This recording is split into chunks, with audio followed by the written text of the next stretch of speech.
Alia tahu setiap kali dia menyapu koridor kamar suite, setiap langkahnya di atas lantai marmer yang bersinar itu diamati, bukan oleh tamu yang memintanya membersihkan dengan teliti, melainkan oleh mata yang lebih tajam, yang tidak pernah ikut mencibir saat teman-temannya menghina namanya. Tapi hari itu, rasa sakit yang ia tahan selama bertahun-tahun seolah naik ke permukaan ketika nama-nama yang dulu akrab di telinganya kini melekat pada bibir mereka dengan nada merendahkan. Pagi itu, hotel mewah di kaki bukit itu tampak berkilau seperti biasa. Dekorasi bunga segar menghiasi lobi, suara halus dari alat penerima tamu berdenting pelan, dan aroma kopi Arabica memenuhi ruang tunggu. Alia mengenakan seragam pelayan, blus putih bersih, rok hitam panjang, apron yang selalu rapi, dan senyum profesional yang telah dilatih selama bertahun-tahun terpatri di wajahnya. Ia menata piring-piring kecil berisi sarapan prasmanan ke meja tamu VIP, menata ulang linen, menyesuaikan ketinggian bantal, memastikan tidak ada satupun noda yang mencoreng kesan hotel yang dibanggakan keluarga Arga itu. Ketika pintu sisi-sisi ruang VIP terbuka, terdengar tawa tinggi menggelegar. Alia menoleh dan mendapati 3 sosok yang membuat jantungnya seketika tercekat, Lia, Sinta, dan Rika, teman-teman waktu kuliah yang dulu paling dekat, yang pada akhirnya membentuk lingkaran tersendiri yang menilai semua orang dari permukaan. Mereka tampak anggun dengan baju bermerek, tas berwarna senada, dan dandanan yang mahal. Tapi tatapan mereka, ketika mata mereka bertemu dengan Alia, berbeda, ada kekagetan, lalu berubah menjadi ejekan terselubung. "Ya ampun, lihat itu," bisik Lia dengan suara mendongkol tapi cukup keras agar Alia bisa mendengar. "Dulu kita makan di warteg, sekarang dia yang harus melayani orang-orang kaya di hotel ini. Lucu sekali." Sinta menatap seragam Alia dengan hidung terangkat. "Kalau aku jadi dia, mungkin aku akan pura-pura nggak ngeliat mereka. Tapi ya, terima nasib aja, kan? Namanya juga pelayan." Rika tertawa kecil, menambahkan, "Kalau suaminya nanti bukan dari sini, jangan harap bisa naik kelas. Yang penting jangan sok-sokannya, Alia." Alia memegang nampan dengan tangan yang tidak bergetar, sebuah latihan otot dari luka batin yang terus ia bungkus. Ia menunduk sedikit sambil membalas, "Selamat pagi, Bu. Ada yang bisa saya bantu?" Suaranya halus, profesional, tapi hatinya berdenyut. Ia tahu mereka tak pernah benar-benar memanggil namanya dengan penuh rasa hormat. Mereka memanggilnya dengan nada mengejek, seperti membalas, "Pelayan, cewek kampung, yang dulu kita kenal waktu jajan di kantin." Ketika mereka duduk, Alia menyusun piring-piring dan mempersiapkan teh. Sinta berkata keras tanpa merasa bersalah, Alia, kamu masih ingat waktu kita kuliah? Dulu kamu sempat bilang mau naik kelas. Kayaknya sekarang kamu sudah naik, jadi yang bersih-bersih, ya?" Lia menambahkan, "Kalau saja kamu bisa ngikutin jejak kita, mungkin sudah ikut seminar bisnis, bukan ngelap meja." Alia membalas dengan senyum yang tidak pernah sampai ke matanya. "Kalau ada yang kurang, saya segera tambahkan, Bu." Ia menunduk, mengambil sendok teh, dan menyiapkan sarapan mereka sambil mendengar ocehan mereka terus mengalir, seperti hujan yang dingin dan tak kunjung reda. "Tapi lihat dia, Sinta. Aku dengar dia dipekerjakan karena butuh tenaga murah." Rika menepuk meja dengan ringan, seakan itu lelucon. "Kalau aku jadi pemilik hotel, aku nggak akan biarin staf kayak gitu beredar di area VIP. Bisa rusak citra." Alia menelan. Kata-kata itu bukan pertama kali ia dengar, tapi setiap kali keluar dari mulut mereka, ia merasa seperti berulang kali dipukul. Dalam diam, ia mengingat masa kecil di desa, bagaimana ia belajar bekerja keras dari ibunya yang menjual kue keliling, bagaimana ia berusaha menabung untuk sekolah, sampai akhirnya dia diterima bekerja di hotel itu. Bukan karena dia menyerah pada keadaan, tapi karena dia menolak untuk menjadi perempuan yang hanya menunggu belas kasih. Kerja kerasnya adalah pilihan, dan harga dirinya dibangun dari dedikasi, bukan kemewahan yang tampak. Setelah melayani mereka, Alia bergeser ke koridor selanjutnya. Ia menatap kaca besar di ujung lorong, melihat bayangan dirinya sendiri, wanita dengan seragam rapi, wajah lelah tapi tegar. Di balik kaca itu, ada seorang pria berdiri, tangannya di saku, memandang dengan campuran rasa ingin tahu dan kekaguman yang tak ia sembunyikan. "Arga?" Ia selalu muncul di sudut-sudut tempat di mana Alia bekerja. Kadang melihatnya menyusun bunga, kadang diam-diam memberikan senyum ketika tamu memuji kebersihan. Tapi hari itu, tatapannya berbeda. Ada sesuatu yang lembut. Tidak seperti pemuda bangsawan yang biasa ia dengar. Kabarnya hanya tertarik pada hal-hal indah yang terang dan membuatnya bergaya. Ia tampak memperhatikan kedalaman usaha di balik gerakan Alia yang sederhana. Alia menyadari tatapan itu dan sempat menoleh, tangannya mengangkat lap bersih untuk menghapus noda di meja. Arga melangkah mendekat, bukan dengan cara seorang bos yang menegur, tapi seperti seseorang yang memang ingin tahu lebih dalam. "Kamu baik-baik saja?" Suaranya tenang, tidak berlebihan. Alia sedikit terkejut. "Ya, Tuan Arga, terima kasih. Saya hanya memperhatikan kebutuhan para tamu." Ia menunduk sedikit, lalu menambahkan, "Kalau ada yang kurang, saya akan segera perbaiki." Arga tersenyum, tapi senyumnya bukan seperti senyum orang yang memberi simpati semata. "Kamu cepat tanggap. Itu jarang aku lihat di antara staf yang lain." "Nama kamu?" "Alia," jawabnya singkat. Ia sudah terbiasa tak terlalu membuka diri. Luka-luka yang dulu diberikan teman lama membuatnya tahu batas antara profesional dan pribadi. "Kalau begitu, Alia, saya harap kamu diberi lebih banyak ruang untuk menunjukkan kemampuanmu. Kalau ada yang bisa saya bantu, bilang saja." Ia menatap mata Alia, melihat sesuatu yang bukan sekadar ketegaran, ada kerinduan tersembunyi, ada pujian yang tidak terlontar lewat kata-kata. Alia hanya mengangguk. "Terima kasih, Tuan Arga. Saya akan terus bekerja seperti biasa."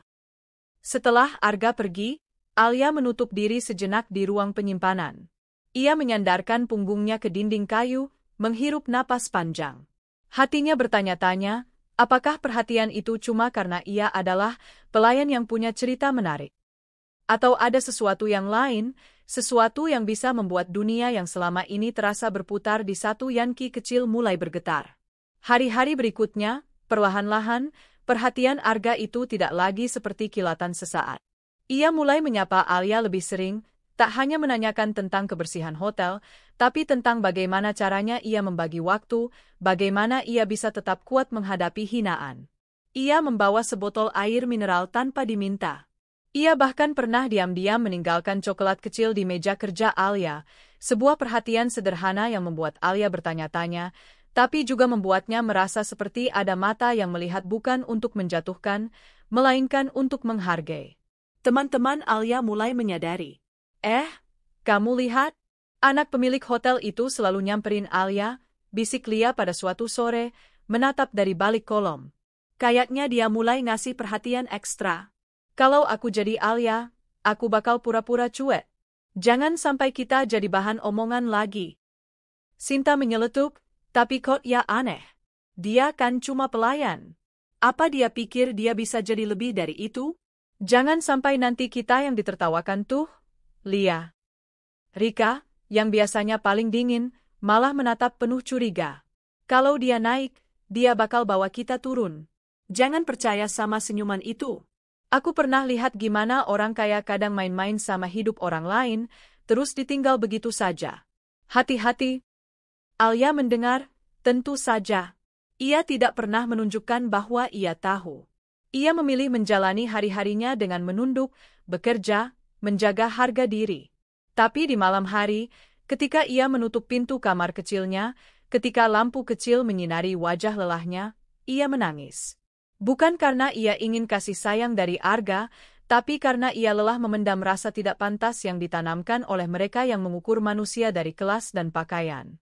Ia berbisik pelan pada cermin kecil, "Alia, kamu lebih dari seragam ini. Kamu punya alasan. Jangan biarkan kata-kata mereka jadi cetakan di hatimu." Waktu berlalu, dan hotel mulai mengadakan acara ulang tahun tahunan, sebuah perayaan bergengsi yang dihadiri klien-klien internasional. Alia ditugaskan mengatur area VIP. Ia bekerja hingga larut malam, memeriksa setiap detail. Ketika semua tampak sempurna, ia melihat Arga berdiri di sudut, menatapnya dengan tatapan bangga, seakan ingin berkata, "Kamu terlihat hebat saat menjalankan tugasmu." Dalam hati, Alia merasa ada sesuatu yang berubah. Bukan hanya dari perhatian Arga, tapi dari dirinya sendiri. Rasa malu yang dulu membelenggu, mulai tergeser oleh kesadaran bahwa ia memenuhi perannya dengan cara yang tidak bisa dibeli. Ia bukan sekadar pelayan yang dihina. Ia adalah manusia dengan kejujuran, kerja keras, dan harga diri. Tanpa harus membalas hinaan dengan hinaan, tanpa harus menyingkirkan orang lain, ia bangkit. Namun, awan di balik lembayung indah itu belum sirna. Teman-temannya masih menatap dari jauh, masih mengamati setiap gerak-geriknya.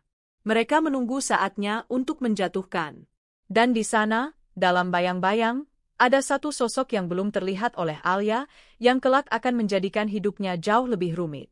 Tapi untuk saat ini, hanya ada tatapan Arga yang penuh arti, dan Alia yang mulai menaruh harapan kecil bahwa mungkin, dari balik hinaan dan seragam, ada seseorang yang melihatnya tanpa menilai dari label. Di akhir hari itu, saat semua tamu pergi, Alia berdiri di balkon lantai atas. Angin malam menyapa wajahnya. Ia menatap lampu-lampu hotel yang berkelip seperti bintang. Ia tidak sadar kalau ada satu pasangan mata yang masih memperhatikannya dari jauh, dengan niat yang belum ia mengerti sepenuhnya.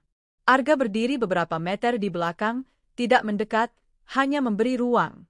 Ia tahu, bukan karena dia tidak ingin, tapi karena Alia punya kebanggaan untuk dijaga, bukan dipaksakan. Alia menutup matanya sejenak. Kalau memang ada yang melihat, semoga yang melihat bisa memahami lebih dari apa yang mereka ucapkan, gumamnya pelan. Ia menarik napas dalam, lalu menatap ke depan. Esok akan ada lagi tantangan. Tapi hari ini, ia selamat dari hinaan yang lain, dia membuktikan bahwa dirinya bisa bertahan dengan kepala tegak. Alia tak pernah mengira bahwa hidupnya, yang selama ini hanya bergelut dengan debu meja dan noda di seperai hotel, perlahan mulai berubah sejak kejadian di ruang VIP itu. Tatapan Arga, putra tunggal pemilik hotel, tak kunjung hilang dari benaknya. Bukan karena ia jatuh cinta pada pandangan pertama, tidak. Ia terlalu kenyang oleh kenyataan untuk bisa percaya semudah itu. Tapi ada sesuatu dalam cara Arga memandangnya yang membuatnya merasa terlihat. Hari-harinya berjalan seperti biasa. Bangun pagi, membantu di dapur karyawan, lalu mulai mengelap meja dan mengatur ruangan. Tapi akhir-akhir ini, ada yang berbeda. Arga, yang biasanya hanya muncul sesekali dan hanya berbicara dengan supervisor atau manajer, kini sering terlihat berada di area staf. Bukan dengan sikap sok kuasa, melainkan seperti seseorang yang tengah mencari sesuatu, atau seseorang. Pagi itu, saat Alia sedang membersihkan lounge semi terbuka di lantai 2, Arga datang menghampirinya. "Kamu kerja pagi lagi hari ini?" tanyanya pelan, dengan senyum tipis. Alia langsung tegak. "Iya, Tuan Arga. Saya bagian shift pagi selama 2 minggu ke depan." Arga mengangguk. "Kamu selalu datang lebih awal dari staf lain." "Itu sudah kebiasaan saya, Tuan. Saya lebih suka memastikan semuanya rapi sebelum tamu datang." Arga menatapnya sebentar, lalu berkata, "Jangan terlalu keras pada diri sendiri, Alia." Ucapan itu sederhana, tapi terasa seperti rembesan air ke tanah kering. Alia menunduk dan hanya tersenyum kecil. Ia tak berani membalas lebih dari itu. Ia tahu betul siapa Arga, pewaris hotel, putra dari pemilik tunggal yang dikenal sangat tegas. Ia hanya pelayan, tak lebih. Namun, Arga tak berhenti di situ. Hari-hari berikutnya, ia kerap datang ke area kerja Alia. Terkadang hanya sekadar menyapa, kadang membawa 2 gelas kopi dan duduk di pojok sambil bertanya hal-hal ringan. "Pernah kepikiran pindah ke bagian resepsionis?" tanya Arga suatu sore saat Alia sedang membersihkan vas bunga di ruang tunggu tamu. Alia tersenyum tanpa menoleh. "Saya belum pantas untuk itu, Tuan. Masih banyak yang harus saya pelajari." "Kenapa tidak coba?" desak Arga. "Kamu cakap berkomunikasi, teliti, dan tangguh. Banyak tamu memuji kebersihan dan keramah tamahan kamu." Alia hanya menunduk. Ia tak tahu harus menjawab apa. Mungkin bagi Arga, pujian itu hal kecil. Tapi baginya, itu seperti pelampung yang dilemparkan ke lautan gelap yang sudah hampir menelannya bulat-bulat. Di sisi lain, perhatian Arga mulai memantik reaksi di antara para staf. Terutama dari supervisor wanita bernama Vina. Ia cantik, anggun, dan sudah lama bekerja di hotel itu. Vina selalu percaya bahwa dirinya memiliki peluang besar mendampingi Arga, karena selain pintar, ia juga berasal dari keluarga terpandang. Tapi sejak kemunculan Alia dalam orbit perhatian Arga, Vina mulai resah. Lihat saja, nanti, seberapa lama Arga bisa bertahan dekat dengan pelayan biasa, gumamnya suatu sore saat melihat Alia bicara dengan Arga di taman belakang. Ia mulai mencari-cari celah untuk membuat Alia jatuh. Ia memperketat pengawasan, mencoret jam istirahat Alia dari jadwal, dan memberinya shift yang lebih berat. Tapi Alia tak mengeluh. Ia tetap datang lebih awal, pulang paling akhir, dan menjaga profesionalisme tanpa celah. Suatu hari, Alia mendapat tugas membantu menata acara kecil pertemuan investor hotel. Ia berada di sisi ruangan, menyiapkan minuman dan makanan ringan. Ia tak sadar bahwa malam itu adalah malam yang penting, bukan hanya untuk hotel, tapi untuk dirinya sendiri. Ketika acara hampir dimulai, seorang tamu penting menumpahkan kopi ke jasnya dan panik karena harus memberi presentasi. Tanpa ragu, Alia langsung memberikan sapu tangan dan menawarkan untuk memanggil petugas laundry kilat hotel. Tapi lebih dari itu, Alia segera memberikan jas cadangan dari loker karyawan yang bisa digunakan sementara. Tindakan cepat dan cekatannya itu menuai pujian dari tamu tersebut. Arga, yang menyaksikan dari kejauhan, tersenyum bangga. Setelah acara selesai, Arga menghampiri Alia. "Kamu tahu, tamu tadi itu komisaris perusahaan yang akan bermitra dengan hotel ini," ujarnya. Alia mengangguk pelan. "Saya hanya melakukan apa yang seharusnya saya lakukan, Tuan.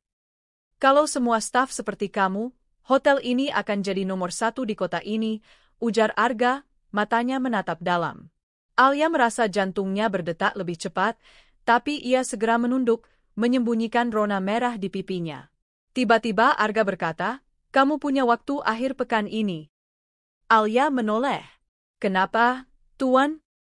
"Aku ingin mengajakmu makan malam. Bukan sebagai atasan dan bawahan, tapi sebagai Arga yang ingin mengenalmu lebih dekat." Alia terdiam. Dunia seakan berhenti berputar sejenak. Ia tak tahu harus menjawab apa. Antara terkejut, ragu, dan harapan kecil yang selama ini ia tekan dalam-dalam. "Tuan, saya takut ini bukan ide yang baik," gumamnya akhirnya. "Kenapa?" tanya Arga lembut. "Karena saya cuma pelayan. Orang-orang tidak akan terima. Saya tidak ingin jadi bahan gosip atau cemoohan." Arga menatapnya penuh pengertian. "Alia, sejak kapan kita membiarkan hidup kita ditentukan oleh omongan orang lain? Aku mengenalmu bukan karena seragammu, tapi karena siapa dirimu." Kalimat itu menghantam hatinya. Ia menunduk dalam, berusaha menahan emosi yang menyeruak. "Saya pikirkan dulu, Tuan," katanya akhirnya. Arga tersenyum tipis, lalu mengangguk. "Aku akan tunggu jawabannya."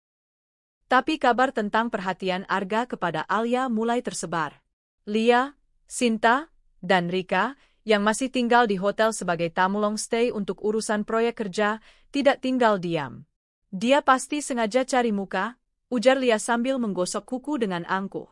"Pelayan kampung, tapi pinter ngambil hati.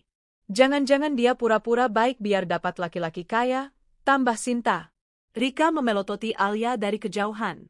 "Aku nggak akan biarkan dia naik kelas semudah itu. Apalagi sampai jadi nyonya pemilik hotel. Gila aja." Alia mulai merasa tekanan di mana-mana. Vina memperlakukannya lebih ketat, teman-teman lamanya mempermalukannya secara halus, dan para staf mulai berbisik di belakang. Tapi di tengah itu semua, perhatian Arga tak berkurang sedikit pun. Hari Sabtu sore, Arga menunggu Alia di taman belakang hotel, tempat biasa Alia beristirahat sebentar saat jeda shift. Di tangannya ada buket kecil bunga lili putih. Alia berjalan pelan, masih mengenakan seragam. Ketika melihat Arga berdiri di sana, ia menelan ludah. "Jadi, kamu datang," kata Arga. Alia mengangguk pelan. "Saya sudah pikirkan baik-baik. Saya tidak mau bersembunyi. Tapi saya juga tidak akan menjual harga diri saya." "Aku tidak meminta itu," balas Arga cepat. "Aku hanya ingin berjalan berdampingan. Sama-sama belajar, sama-sama kuat." Alia menatapnya. Lalu, untuk pertama kalinya, Ia membiarkan senyum tulus menyentuh wajahnya. Kalau begitu, mari kita mulai sebagai teman. Saya tak butuh dunia tahu sekarang. Saya hanya ingin tahu bahwa kamu tulus. Arga mengangguk. Tulus, Alia? 1000%. Di kejauhan, seseorang berdiri di balik pilar taman, Vina, dengan mata menyipit dan bibir yang mengetat. Dan di balkon atas, 3 pasang mata dari kamar VIP memperhatikan dari balik tirai. Lia, Sinta, dan Rika saling berpandangan, marah dan tak terima. Alia pikir dia menang? Kita lihat nanti, gumam Rika. Alia, yang masih belum tahu badai besar sedang menantinya, hanya bisa merasa hatinya untuk pertama kalinya hangat. Ia tahu, jalan di depan tidak mudah. Tapi kali ini, ia tak sendiri. Dan ia berjanji, apapun yang terjadi, ia tak akan pernah lagi membiarkan dirinya dihina. Karena kali ini, ia akan melawan. Matahari pagi memantulkan kilau keemasan di permukaan kaca-kaca besar Hotel Grand Nirwana. Suasana hotel lebih ramai dari biasanya. Karyawan hilir mudik mempersiapkan acara perayaan ulang tahun hotel yang ke-20, sebuah acara besar yang akan dihadiri tokoh penting, investor asing, dan tamu-tamu VIP dari berbagai kalangan. Alia berdiri di dekat taman depan, membantu menyusun meja untuk para undangan. Seragamnya rapi, senyumnya tetap tenang, tapi di dadanya ada ketegangan yang tak bisa ia abaikan. Sudah hampir 3 minggu sejak Arga menyatakan niatnya. Hubungan mereka memang belum diungkap secara terbuka, tapi di kalangan staf, kabar kedekatan mereka sudah menjadi bahan bisik-bisik. Apalagi bagi Vina dan 3 teman lamanya, Lia, Sinta, dan Rika, yang semakin hari semakin terang-terangan menunjukkan rasa tidak suka mereka. Dia pikir siapa dirinya? Gumam Lia pelan sambil berdiri di dekat tangga masuk ballroom. Cuma pelayan. Baru didekati Arga sebentar aja, udah berani gaya. Percaya deh, sebentar lagi dia akan jatuh.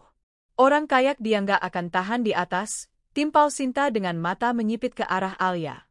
Rika hanya menyilangkan tangan di dada, matanya tajam memperhatikan dari jauh. Kalau dia pikir dia bisa menggantikan posisi kita, dia salah besar. Sementara itu, di dalam ballroom, Arga berbicara dengan sang ayah, pemilik hotel, Pak Hartanto, yang selama ini dikenal tegas dan konservatif. Walau semula sang ayah ragu, melihat semangat dan kesungguhan Arga serta reputasi Alia yang rajin dan jujur, ia akhirnya luluh. Jika kamu yakin pada pilihanmu, aku tidak akan melarang, ujar Pak Hartanto, suaranya berat namun tulus. Asal kamu tahu, hidup berumah tangga bukan hanya soal cinta, tapi kerjasama dan saling percaya. Arga tersenyum lega. Terima kasih, ayah. Itu semua sudah kupikirkan. Saat malam mulai turun, ballroom hotel penuh oleh tamu dengan gaun dan jas elegan. Lampu kristal bergemerlapan di langit-langit, suara musik klasik mengalun lembut. Alia berdiri di pojok ruangan, membantu menyusun kartu nama di meja tamu VIP. Ia tampak anggun dalam balutan seragam formal staf malam, wajahnya dirias ringan oleh rekan sesama staf yang tahu ia akan tampil di area depan. Alia, ke tengah panggung, ya. Ada pengumuman penting dari manajemen, ujar manajer acara tiba-tiba. Alia sempat bingung. Saya, Pak? Kenapa? Langsung aja ke tengah, ya. Arahan langsung dari Pak Arga. Dengan hati berdebar-debar, Alia berjalan menuju panggung utama yang diterangi cahaya sorot. Para tamu mulai memperhatikannya. Sebagian mengenali Alia sebagai staf pelayan. Beberapa di antara mereka berbisik-bisik, dan tentu saja, Lia, Sinta, dan Rika yang duduk di kursi VIP tampak kebingungan dan penasaran. Tiba-tiba, suara MC terdengar. Hadirin yang terhormat, malam ini bukan hanya malam perayaan ulang tahun hotel, tapi juga malam spesial bagi keluarga besar Hotel Grand Nirwana. Ada seseorang yang sangat penting yang akan kami perkenalkan lebih dekat kepada Anda semua. Lampu menyorot ke arah Arga, yang melangkah ke atas panggung dengan jas hitam mewah dan senyum lebar. Selamat malam semuanya, ujar Arga, suaranya mantap. Terima kasih telah hadir dan menjadi bagian dari perjalanan luar biasa hotel kami. Tapi malam ini, izinkan saya membuat pengumuman pribadi. Ia memalingkan wajah ke arah Alia yang masih berdiri di sisi panggung, bingung dan tegang. Saya ingin mengenalkan kepada kalian semua, Perempuan yang tidak hanya membuat hotel ini lebih hidup dengan kerja keras dan ketulusannya, tapi juga telah mencuri hati saya. Alia menatapnya, membeku. Saya jatuh cinta pada Alia. Dan malam ini, di hadapan kalian semua, saya ingin melamarnya. Seketika ruangan hening. Semua mata memandang Arga, lalu ke Alia. Bahkan musisi yang mengisi musik latar pun berhenti memainkan alatnya. Vina yang duduk di dekat manajer keuangan langsung bangkit dari kursinya. Lia, Sinta, dan Rika ternganga, seperti kehilangan suara. Arga berlutut di depan Alia, membuka sebuah kotak beludru berisi cincin berlian yang memantulkan cahaya dari lampu kristal di atas panggung. Alia, maukah kamu menikah denganku? Alia mematung. Air matanya menggenang, jantungnya berdetak kencang. Semua orang melihat, menunggu jawabannya. Ia bisa merasakan tatapan penuh harap dari Arga dan tatapan kebencian dari banyak orang yang tak rela. Perlahan, Alia menatap Arga dan tersenyum sambil mengangguk. Ya, aku mau. Sorak-sorai dan tepuk tangan memenuhi ruangan. Beberapa tamu berdiri memberi tepuk tangan meriah. Arga bangkit dan memeluk Alia, lalu menyematkan cincin di jari manisnya. Sementara itu, di barisan VIP, ekspresi para musuh dalam selimut berubah drastis. Vina menggertakkan giginya. Tidak, ini tidak boleh terjadi. Rika menatap dengan murka. Ini aib. Lia mencibir. Dia pasti pakai cara licik. Sinta menambahkan, ini belum selesai. Aku nggak akan biarkan dia duduk manis di atas kami. Malam itu, pesta bergulir dengan kemewahan. Tapi bagi Alia, dunia seperti berubah. Ia tak pernah bermimpi akan dilamar di depan ratusan orang. Ia hanya ingin hidup tenang, jujur, dan bahagia. Tapi kini, kehidupannya akan berubah drastis. Ia bukan lagi pelayan biasa. Ia adalah calon istri dari Arga, pemilik masa depan Hotel Grand Nirwana. Namun dalam lubuk hatinya, Alia tahu, ini baru awal dari perang yang sesungguhnya. Keesokan harinya, gosip tentang lamaran Arga dan Alia menyebar cepat. Vina langsung bergerak. Di ruang staf, Vina memanggil beberapa karyawan yang selama ini mudah ia kendalikan. Kita harus buat dia jatuh, ujar Vina dingin. Caranya? Kita mulai dari membongkar kesalahan kecilnya. Semua yang dia lakukan, kalian catat. Kalau bisa, jebat. Buat dia terlihat tidak kompeten. Aku ingin dia kehilangan kepercayaan. Beberapa staf tampak ragu. Tapi, Bu Vina, dia orangnya baik.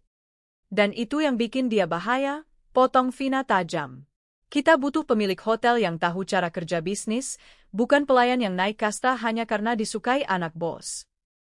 Sementara itu, Alia sendiri belum merasa aman.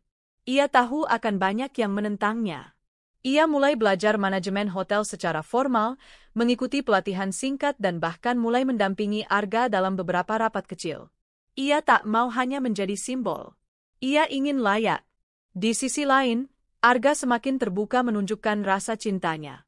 Ia menjemput Alia sepulang kerja, mengajak makan malam di restoran rooftop hotel, bahkan memperkenalkannya kepada beberapa kolega bisnis sebagai tunangannya. Namun cinta mereka tak hanya diuji oleh rasa iri. Pada suatu sore, ketika Alia sedang mengarsip data tamu, seseorang masuk ke ruang staf dengan wajah muram. Alia, kamu dipanggil ke ruang manajer. Katanya ada pelanggaran prosedur dari shift kamu semalam. Alia kaget. Pelanggaran apa? Katanya ada kamar tamu yang tidak dibersihkan sesuai standar. Dan ditemukan kerusakan minibar yang kamu tangani. Alia langsung merasa curiga. Ia sangat teliti dalam bekerja, dan tahu pasti ia tidak melakukan kesalahan itu. Tapi bukti-bukti telah disusun. Di ruang manajer, Vina duduk dengan ekspresi dingin. Kamu tahu kan, dalam posisi kamu sekarang, semua mata mengarah padamu. Sayangnya, dengan kesalahan semacam ini, kamu mungkin harus istirahat sementara, ujar Vina dengan senyum licik. Alia tak berkata banyak. Ia menatap Vina tajam, tahu bahwa ini adalah permainan. Tapi ia juga tahu, dia tak bisa bereaksi emosional. Ia bukan lagi Alia si pelayan. Ia adalah calon nyonya pemilik hotel. Ia berdiri dan menjawab tegas, terima kasih atas peringatannya, Bu Vina. Saya akan menelusuri hal ini dan memastikan siapa yang bertanggung jawab. Kalau memang saya yang salah, saya siap menerima. Tapi kalau bukan, saya tidak akan diam. Vina sedikit terkejut dengan respons Alia. Ia mengira Alia akan gemetar atau menangis. Tapi rupanya, Alia kini sudah mulai berubah. Hari-hari berikutnya, Alia menyelidiki sendiri. Ia melihat rekaman CCTV, memeriksa lock kunci kamar, dan mendapati kejanggalan. Ternyata, kamar yang disebut-sebut tidak dibersihkan, tidak pernah masuk dalam daftar tugasnya malam itu. Ia membawa bukti itu langsung ke Arga. Melihat bukti dan penjelasan Alia, Arga langsung memanggil manajer keamanan dan HRD. Saya tidak akan biarkan calon istri saya dijebak oleh permainan busuk seperti ini, ucapnya lantang. Kasus itu pun menyebar. Reputasi Vina mulai digoyang. Tapi Vina belum mau menyerah. Aku belum kalah, Alia, gumamnya di balik meja kerjanya. Lihat saja nanti. Malam itu, Alia berdiri di depan kaca besar kamarnya. Ia melihat pantulan dirinya, dulu hanya pelayan, kini calon nyonya hotel. Tapi semua ini bukan tentang gelar atau status. Ini tentang harga diri. Ia menyentuh cincin di jarinya. Arga muncul di belakang, memeluknya lembut. Aku tahu ini berat, tapi aku bersamamu. Alia mengangguk. Aku siap, Ga. Aku tahu ini baru awal. Tapi aku tak akan pernah biarkan mereka menginjakku lagi. Kali ini, aku akan melawan. Dan malam itu, Alia tidur dengan tenang. Bukan karena ia merasa aman, tapi karena ia tahu, ia tidak sendiri. Aku masih tertegun melihat pantulan wajahku di cermin. Gaun satin sederhana berwarna biru tua melekat di tubuhku dengan anggun. Wajahku dirias tipis, rambutku disanggul rapi, dan di jari manisku kini melingkar cincin berlian sederhana pemberian Arga. Rasanya seperti mimpi. Aku, Alia, gadis biasa yang dulunya hanya pelayan hotel, kini resmi menjadi istri Arga Adinata, putra pemilik Hotel Adinata Grand Palace. Namun mimpi indahku tak serta-merta membuat semuanya berjalan mulus. Setelah pernikahan, Arga tak memaksaku langsung terjun ke bisnis.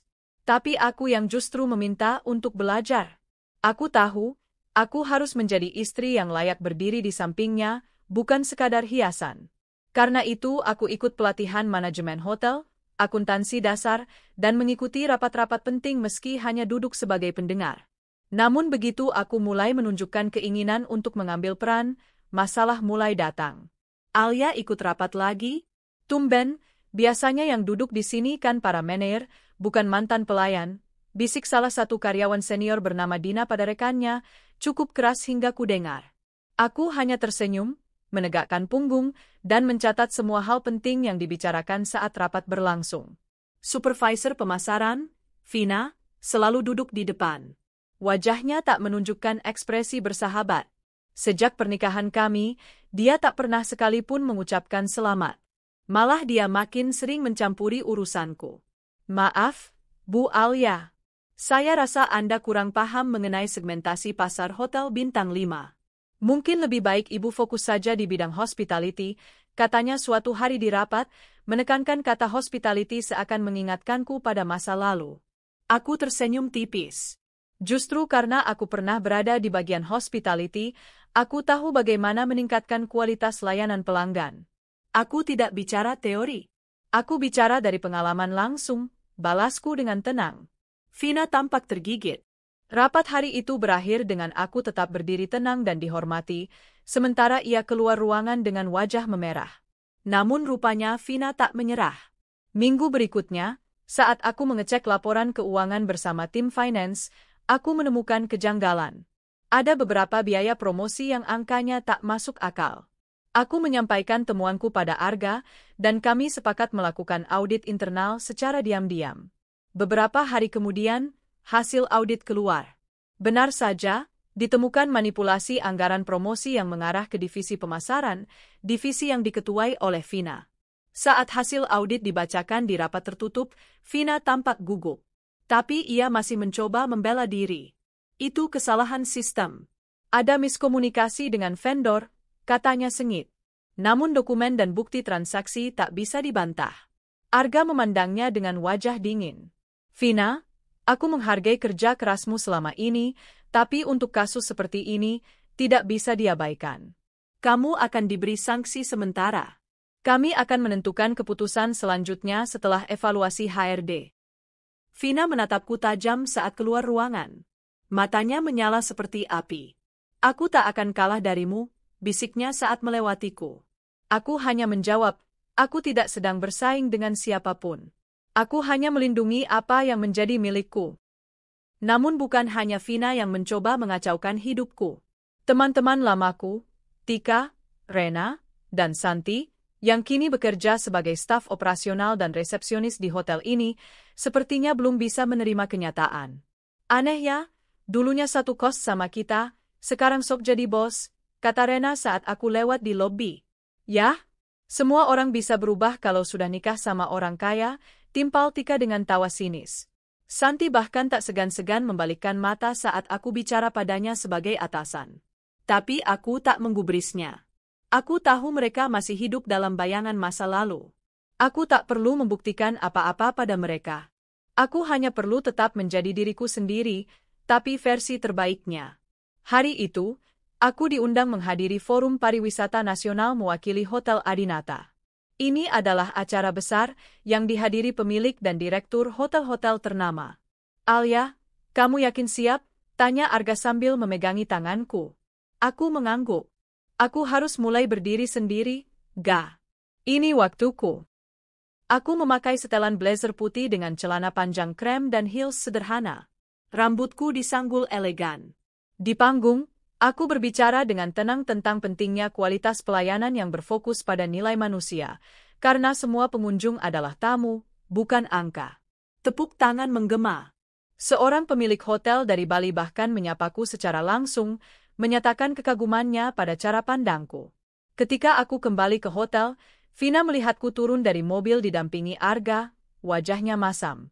Namun aku tahu, hari itu satu langkah lagi kutapaki untuk meninggalkan semua hinaan dan mengubahnya menjadi rasa hormat. Malam itu, saat aku berdiri di balkon kamar suite yang dulu sering kubersihkan sebagai pelayan, Arga memelukku dari belakang. Kamu hebat hari ini, bisiknya. Aku menoleh dan menatap matanya. Tapi ini baru awal. Arga tersenyum. Dan aku akan selalu ada di sisimu. Aku tahu masih banyak yang harus kuhadapi. Orang-orang seperti Vina tak akan menyerah begitu saja. Teman-temanku yang tak bisa menerima kenyataan akan terus mencoba menjatuhkanku. Tapi satu hal yang tak bisa mereka rubah, aku bukan Alia yang dulu. Kini aku istri pemilik hotel, dan perlahan menjadi pemilik itu sendiri. Aku bukan pelayan lagi. Aku pengendali langkahku, penjaga kehormatanku, dan pelindung cintaku. Dan mulai sekarang, aku tak akan tinggal diam. Sudah sebulan sejak forum pariwisata itu, dan namaku mulai dikenal di kalangan pebisnis hotel. Beberapa media mulai menulisku sebagai sosok muda penuh terobosan, dan jujur, itu membuatku bangga. Tapi kebanggaan itu juga menjadi bahan bakar bagi mereka yang ingin menjatuhkanku. Vina semakin terang-terangan memusuhiku. Meski tak lagi memegang kekuasaan penuh di bagian pemasaran sejak audit kasus anggaran promosi, dia tetap supervisor senior yang dihormati. Dan sekarang, dia memakai pengaruh itu untuk memicu pemberontakan diam-diam. Alia itu cuma menang nasib. Kalau nggak nikah sama Arga, dia tetap tukang bersih-bersih. Katanya suatu kali di pantry karyawan, tak sadar bahwa suara rekamannya terdengar di telingaku melalui laporan tim HRD. Yang membuatku tercengang, bukan hanya Vina. Teman-teman lamaku, Rena, Tika, dan Santi, mulai aktif membuat gosip di kalangan karyawan. Mereka menyebar kabar bahwa aku sengaja menjebak Arga agar menikahiku, bahkan menuduhku, mengatur, agar Vina disingkirkan demi balas dendam masa lalu. Aku tahu, jika aku diam, mereka akan merasa menang. Tapi kali ini, aku tak tinggal diam lagi. Aku mulai menyiapkan langkah. Perlahan, namun pasti. Pertama, aku kumpulkan semua laporan karyawan tentang konflik, tekanan verbal, dan penyebaran rumor yang dilakukan oleh Vina dan 3 temanku itu. Semuanya terdokumentasi rapi melalui pengaduan resmi dan rekaman CCTV. Tim HRD membantuku menyusun laporan profesional untuk diajukan ke rapat pemilik dan manajemen senior. Kedua, Aku mengusulkan pelatihan besar-besaran tentang etika kerja dan budaya perusahaan yang baru. Pelatihan ini dilakukan wajib untuk semua karyawan, termasuk manajer, supervisor, dan staf. Di hari pelatihan, aku tampil sebagai pembicara utama. Aku berdiri di sini bukan hanya sebagai istri pemilik hotel, kataku lantang di depan 100 lebih karyawan.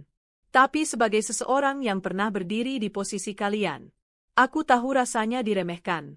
Tapi yang membuatku tetap bertahan bukan karena jabatan, melainkan nilai kerja keras dan kejujuran. Ruangan hening. Saat ini, kita akan membentuk ulang budaya hotel ini. Tidak ada tempat untuk intimidasi, penghinaan, atau permainan politik internal. Semua akan dinilai berdasarkan kinerja dan sikap profesional. Siapapun kalian, teman lamaku, atau supervisor lama, jika kalian tidak bisa ikut nilai ini, maka kalian harus siap menerima konsekuensinya. Beberapa wajah memucat. Vina yang duduk di barisan depan tampak menggertakkan gigi. Tapi aku melihatnya. Saat itulah, dia sadar.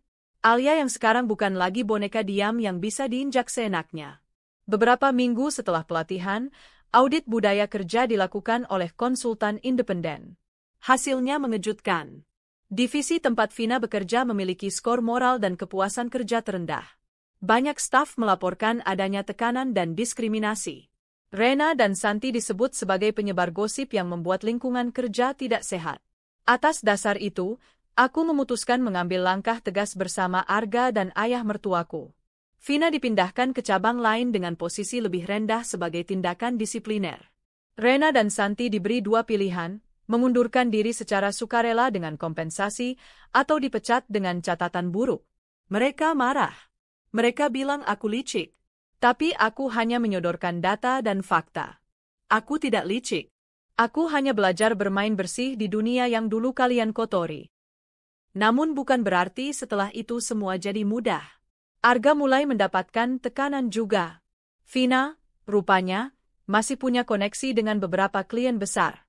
Ia mulai menyebarkan rumor di kalangan luar bahwa aku membuat keputusan berdasarkan dendam pribadi, bahwa aku adalah penyebab beberapa proyek promosi gagal karena merasa terancam oleh perempuan lain. Salah satu investor bahkan menanyakan hal itu pada Arga di sebuah pertemuan. Untungnya, suamiku itu sudah siap. Maaf, Pak, katanya. Istri saya bukan hanya istri saya. Dia juga mitra kerja saya. Setiap keputusan yang dia ambil selalu melewati pertimbangan bisnis dan etika kerja. Jika Anda ragu padanya, berarti Anda juga meragukan saya sebagai direktur utama. Investor itu terdiam. Dan sejak hari itu, aku tak pernah lagi mendengar keraguan dari pihak luar. Tapi kejutan berikutnya datang dari Tika. Dia tidak memilih mengundurkan diri. Dia memilih untuk tetap tinggal dan membalaskan dendam. Dia menyamar dengan identitas palsu dan mulai membuat akun media sosial berisi fitnah terhadapku, mengedit foto masa laluku sebagai pelayan, menyebarkan cerita bahwa aku menggunakan pesugihan untuk menikahi Arga, hingga membuat akun-akun bodong untuk mengirim komentar jahat di unggahan resmi hotel. Awalnya aku terpukul, tapi kemudian aku sadar, semakin aku terlihat terpuruk, semakin mereka merasa menang. Maka aku lakukan hal yang tak mereka sangka. Aku mengundang media untuk meliput kisah perjalananku. Bukan untuk pamer, tapi untuk membuka fakta bahwa setiap orang berhak atas perubahan hidup. Dalam wawancara itu, aku ceritakan bagaimana aku memulai dari bawah, bagaimana aku dihina, bagaimana aku bangkit. Satu kutipan dari wawancara itu viral. Jika jadi pelayan adalah aib, maka aku bangga jadi aib yang berhasil menundukkan mulut-mulut penuh kesombongan itu. Dukungan datang dari mana-mana. Banyak mantan pekerja keras mengirimi pesan padaku bahwa kisahku menguatkan mereka. Bahkan beberapa universitas mengundangku untuk berbicara di seminar kewirausahaan perempuan. Sementara Tika, akunnya akhirnya bisa dilacak tim IT internal kami yang bekerja sama dengan pihak berwajib. Ia ketahuan menyebar hoaks dan pencemaran nama baik. Kali ini, bukan aku yang bicara. Hukum yang turun tangan. Hari itu, aku melangkah masuk ke aula besar hotel. Kami menggelar gala dinner tahunan bagi para investor, tamu VIP, dan tokoh-tokoh penting dunia perhotelan. Aku tampil mengenakan gaun hitam panjang bludru dengan bahu terbuka. Rambutku digelung modern, dihiasi giwang zamrud dari ibu mertuaku. Saat aku berjalan di atas karpet merah hotel yang dulu lantainya kuseka dengan tangan, semua mata tertuju padaku. Terdengar bisik-bisik, kagum dan penuh tanda tanya. Itu, Bu Alia ya? Yang katanya dulunya cuma pelayan? Cantik sekali, anggun dan berkelas. Gaya bicaranya, seperti direktur profesional. Aku menyapa mereka dengan senyum. Tapi mataku sempat menangkap wajah-wajah familiar di ujung aula. Rena, Tika, dan Santi yang kini hanya duduk sebagai tamu staf biasa, wajah mereka kaku. Tak ada tawa mengejek seperti dulu. Yang tersisa hanya kesunyian dan penyesalan yang terlalu terlambat. Di sampingku, Arga menggenggam tanganku erat.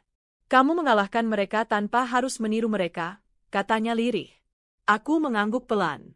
Dan mulai sekarang, kataku dalam hati, aku tak akan membiarkan siapapun mengambil tempatku lagi. Aku bukan hanya bertahan, aku menang.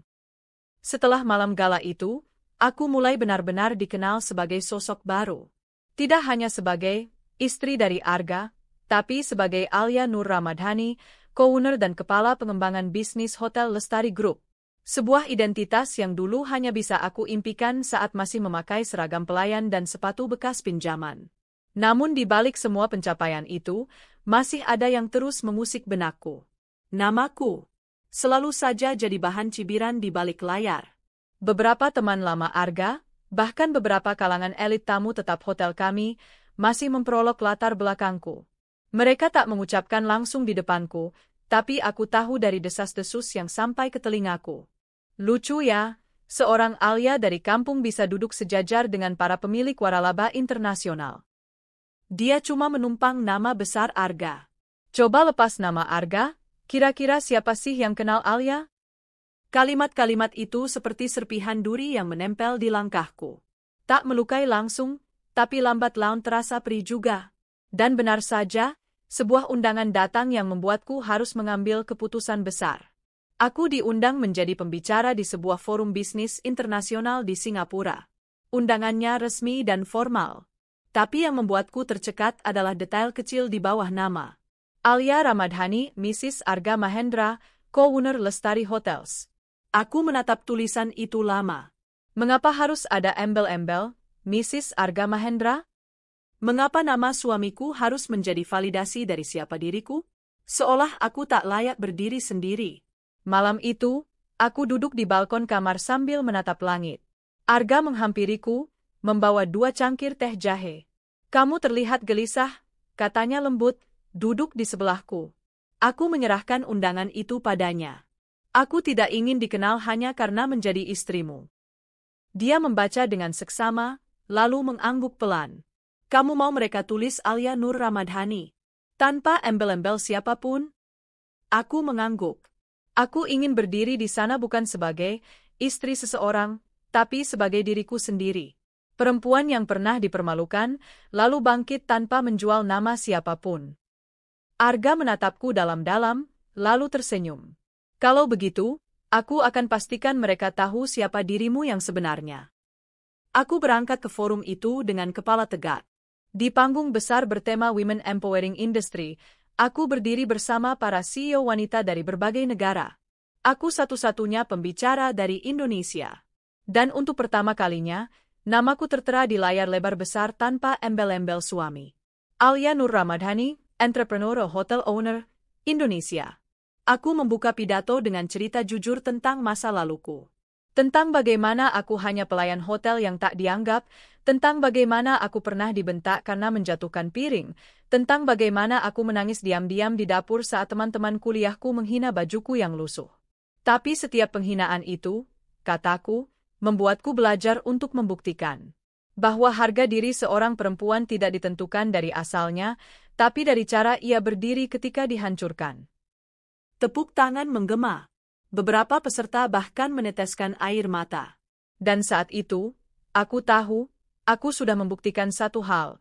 Aku tak butuh nama besar siapapun untuk bersinar. Sepulang dari forum itu, hidupku berubah lagi. Kali ini bukan hanya soal karir. Aku hamil. Setelah setahun menikah, Kami mendapat kabar bahwa aku tengah mengandung 2 bulan. Dokter menyarankan istirahat dan mengurangi stres. Tapi kehamilan ini juga membawa luka lama yang tersentuh kembali. Aku teringat masa-masa kecilku, di mana aku sendiri dibesarkan dalam kemiskinan dan ketidakpedulian. Aku bersumpah dalam hati, anakku tak akan pernah merasa tidak diinginkan seperti yang dulu kurasakan. Kabar kehamilanku cepat tersebar di kalangan keluarga besar Arga. Semua tampak bahagia, kecuali satu orang, Tante Diana, adik dari ibu mertuaku. Seorang sosialita yang dari dulu tak pernah suka padaku. Akhirnya kamu punya tiket tetap di keluarga ini ya, katanya setengah bercanda dalam acara makan malam keluarga. Tapi semoga aja anakmu nanti nggak bawa sifat kasar dari darah kelas bawah. Semua orang diam. Tapi Arga langsung bangkit dari kursinya. Kalau ada yang menyinggung istri dan anak saya lagi, saya tak akan ragu melarang siapapun dari keluarga untuk datang ke rumah ini, katanya tegas. Tante Diana mendengus dan menunduk, tapi aku tahu itu belum berakhir. Orang-orang seperti dia tak pernah tahu kapan harus berhenti. Dan benar saja. Seminggu kemudian, berita miring mulai beredar di media gosip online. Sebuah artikel dari akun anonim memuat tulisan. Istri muda pemilik hotel ternama diduga dulu adalah mantan pelayan yang menjalin hubungan diam-diam dengan atasannya. Foto lamaku, saat masih mengenakan seragam abu-abu hotel, terpampang jelas. Ditambah kutipan yang dipelintir dari wawancara lamaku, membuat seolah aku adalah wanita penggoda. Aku tahu siapa dalangnya. Aku tahu hanya satu orang dari keluarga yang punya kenalan di dunia infotainment. Aku pun tak tinggal diam. Aku menghubungi pengacara, melaporkan pencemaran nama baik. Tapi lebih dari itu, aku menyiapkan langkah lebih besar, membuat film dokumenter pendek yang menceritakan kisah nyataku, diproduksi oleh rumah produksi kecil yang fokus pada cerita inspiratif. Film itu viral. Judulnya, Dari Seragam Pelayan ke Panggung Dunia, Kisah Alia. Bukan hanya kisah sedih, tapi cerita tentang ketekunan, perjuangan, dan martabat. Kutampilkan bagian di mana aku mengepel lantai, menangis di lorong dapur, lalu bangkit perlahan, membangun sistem kerja di hotel, mendesain ulang pelayanan, hingga akhirnya berdiri di panggung forum dunia. Setelah itu, akun gosip itu diam. Bahkan beberapa tokoh terkenal mulai membelaku secara terbuka. Banyak anak muda mulai menulis di media sosial, kalau Alia bisa, aku juga bisa. Dan saat itulah, aku menang, lagi. Aku melahirkan seorang bayi perempuan yang cantik. Kami beri nama Naila Ardhani Mahendra. Nama yang berarti, pemimpin pemberani yang kuat dan suci. Saat aku menatap mata Naila, aku tahu, semua luka dan penghinaan yang kutanggung di masa lalu telah menjelma menjadi kekuatan. Ayahmu anak orang kaya, bisikku pada Naila. Tapi ibumu adalah orang yang dulu kalian anggap tak layak. Dan lihatlah, nak, ibumu tetap berdiri. Beberapa bulan setelah kelahiran Naila, aku mendapat kabar mengejutkan. Tika, teman lamaku yang dulu menyebar hoaks, mengajukan permohonan untuk bekerja kembali sebagai staf customer service di salah satu hotel kami di Bali. Ia mengirimkan email panjang, berisi permintaan maaf, dan pengakuan bahwa hidupnya kini sangat sulit. Ia bahkan berkata bahwa kesombongannya di masa lalu menghancurkan karirnya sendiri. Aku membaca email itu berkali-kali, lalu memanggil manajer SDM dan berkata, terima dia. Tapi jangan beri perlakuan khusus. Nilai dia dari kerja kerasnya, bukan dari masa lalunya. Aku tak membalas dendam. Aku memilih memutus rantai hina-menghina yang dulu menyakitiku. Karena aku tahu, membalas dengan kekuatan jauh lebih mulia daripada membalas dengan hinaan. Malam itu, aku berdiri di rooftop hotel, tempat dulu aku pernah berdiri dengan baju lusuh dan wajah lelah, menatap cahaya kota dan berharap hidupku berubah. Kini aku berdiri di tempat yang sama, dengan bayi kecil di gendonganku, suami yang mencintaiku di sisi, dan kehidupan yang dulu hanya bisa kulukis di angan-angan. Dan aku berbisik pelan pada diriku sendiri. Terima kasih, Alia, karena kau memilih bertahan. Karena kau tidak menyerah saat dunia menyuruhmu mundur. Karena kau tidak menjual harga dirimu demi pengakuan sesaat. Karena hari ini, kau hidup dalam kisah yang dulu hanya menjadi mimpi. Hari itu, aku berdiri di ballroom Hotel Adinata Grand Palace. Gaun panjang berwarna merah marun membalut tubuhku dengan elegan. Rambutku disanggul modern, anting mutiara bergelantungan anggun di telingaku. Aku tampak seperti perempuan yang tak mungkin disangka pernah menjadi pelayan hotel. Acara malam itu adalah gala dinner akbar tahunan yang diselenggarakan oleh grup hotel kami, sekaligus penghargaan untuk karyawan-karyawan terbaik. Yang hadir bukan hanya tamu kehormatan dan petinggi bisnis, tapi seluruh jajaran staf hingga supervisor. Termasuk mereka, teman-teman lamaku, Tika, Rena, dan Santi, serta tentu saja, Vina. Aku melangkah ke podium dengan anggun saat Arga mengumumkan bahwa aku akan memberikan sambutan sekaligus membacakan penghargaan utama malam ini. Tepuk tangan terdengar menggema. Dari panggung, aku melihat wajah-wajah yang dulu menertawakanku, yang pernah menganggapku remeh, yang bahkan mencoba menjatuhkanku. Aku tarik napas dalam. Mataku menyapu ruangan. Lalu, aku mulai berbicara. Dulu, aku berdiri di ruangan ini sebagai seorang pelayan. Menunduk, membersihkan meja, menuangkan air minum untuk para tamu. Hari ini aku berdiri di sini sebagai salah satu pemimpin kalian. Bukan karena keberuntungan semata, tapi karena aku tidak menyerah pada hinaan dan cemoohan yang pernah aku terima. Suasana hening. Semua mata menatapku. Beberapa tersenyum simpul, beberapa menunduk. Malam ini, aku tidak hanya ingin memberi penghargaan pada karyawan terbaik, tapi juga pada mereka yang tetap rendah hati, meskipun berada di atas. Dan kepada yang pernah memandang rendah orang lain, semoga kalian belajar bahwa tak ada yang selamanya di bawah. Suara tepuk tangan bergemuruh. Aku tahu kata-kataku tepat sasaran. Setelah acara selesai, banyak tamu datang menyalami. Beberapa bahkan memintaku menjadi pembicara di seminar bisnis. Tapi yang paling kutunggu adalah momen ketika mereka datang padaku. Tika, Rena, dan Santi berjalan mendekat dengan langkah ragu. Mereka mengenakan seragam staf gala malam. Masih menjadi karyawan yang bekerja untukku. Kamu cantik banget malam ini, Li, ucap Santi pelan. Nada suaranya tak seperti dulu, tak ada lagi tawa mengejek. Selamat ya, kamu benar-benar sukses sekarang, ujar Rena. Tika, yang dulu paling keras menghinaku, menggigit bibir. Tapi akhirnya berkata, aku minta maaf. Dulu aku salah nilai kamu. Aku menatap mereka satu persatu.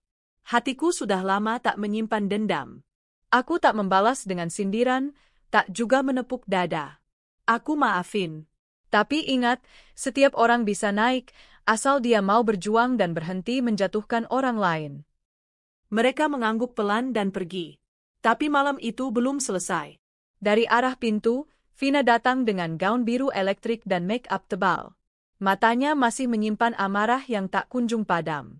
Ia berjalan ke arahku dan berdiri hanya beberapa langkah di depanku, menatapku dengan mata menyala. Kamu pikir kamu sudah menang, Alia? Suaranya nyaris berbisik namun tajam. Aku menoleh, menatap matanya langsung. Aku tidak perlu berpikir. Hidup yang kamu coba rusak, justru semakin bersinar. Jadi, ya, aku menang. Vina mendekat. Arga mencintaiku sebelum kamu datang. Dia hanya kasihan padamu.